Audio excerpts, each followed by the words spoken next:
আজ ৫ মে রাজধানীর মতিঝিলের শাপলা চত্বরে গণহত্যার ১৩ বছর। পতিত ফ্যাসিস্ট শেখ হাসিনা সরকারের নির্দেশে সেদিন দেশের বিভিন্ন জায়গা থেকে আসা মাদ্রাসা ছাত্রসহ জনতার উপর নৃশংস হামলা চালিয়ে হত্যা করা হয় অনেককে। এই হত্যাকাণ্ডের এক যুগেরও বেশি সময় হতে চললেও এখনও বিচার পায়নি নিহত ও আহতের পরিবার। এই ঘটনাকে পরিকল্পিত গণহত্যা উল্লেখ করে সঠিক তদন্ত ও বিচারের দাবি জানিয়েছেন মানবাধিকার কর্মীরা। নুরুদ্দিন খানের প্রতিবেদন।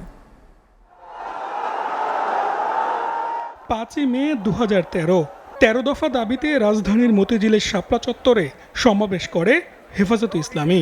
সমাবেশে যোগ দেন বিভিন্ন জায়গা থেকে আসা মাদ্রাসা ছাত্রসহ উৎসুক জনতা। দিনভর অবস্থানের পর রাত গভীর হলে তাদের উপর গণহত্যায় মেতে ওঠে পতিত ফ্যাসিস্ট আওয়ামী লীগ সরকারের লেলিয়ে দেয়া বাহিনী, যাদের নৃশংস হামলায় জনতার রক্তে লাল হয়ে ওঠে রাজধানীর প্রাণকেন্দ্র।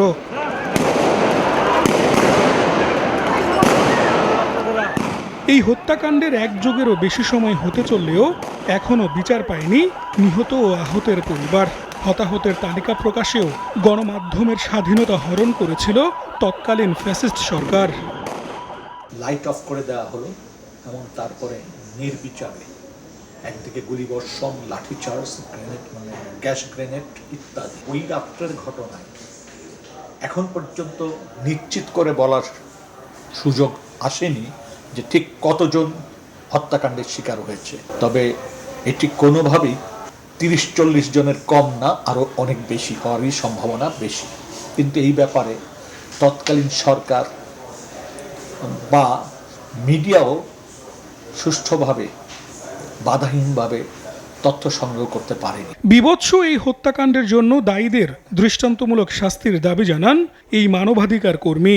গত কয়েকদিন আগে দেখলাম আইসিটিতে এটি একটি মামলা হয়েছে এবং আমি আশা করব যে এই যে গণহত্যা, মানবতা বিরোধী অপরাধ, এটি ইনভেস্টিগেশন প্রপারলি হবে এবং দোষীরা যাদের বিরুদ্ধে অভিযোগ প্রমাণ হবে তাদের অবশ্যই বিচারের আওতায় আসতে হবে। বিচারের পাশাপাশি ভুক্তভোগী পরিবারগুলোর পুনর্বাসন জরুরি বলে মনে করেন বিশেষজ্ঞরা। নুরুদ্দিন খান, এসএটিভি, ঢাকা।